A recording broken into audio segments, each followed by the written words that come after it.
John, Ishmael, and Randy were three school friends. They did everything together, inclusive of getting into trouble. Totally disgusted and frustrated with their many pranks, the dean, Mr. Prime, had a sit down with these lads. What do you want to be when you grow up? He pointed to John. Their problem had to be a lack of focus, and Mr. Prime was prepared to give a sort of direction that afternoon. John responded, I want to sell in a shoe store. I hear you just get 10% off on brand names. Interesting, Mr. Prime thought to himself. Ishmael sighed and shook his head. You'll be working in my shoe store, said Ishmael.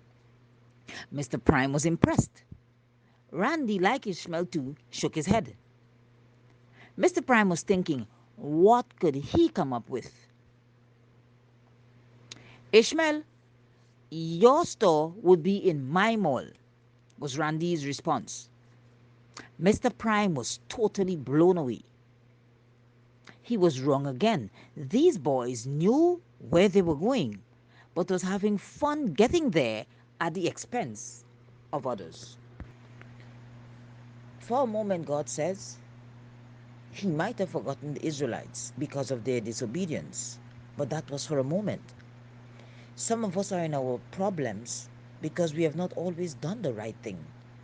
The Spirit of the Lord came over Jeremiah, and he said to the Israelites after 70 years, he would visit his people again, as he used to.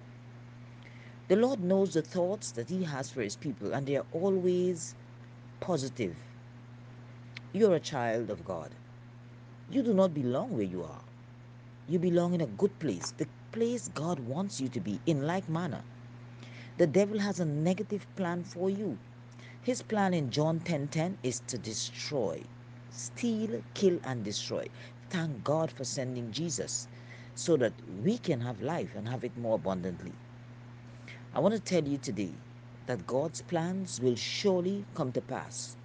Just like those three boys in the dean's office, they had great plans, but it's only God who can make our plans be manifested in our lives the way He wants them to.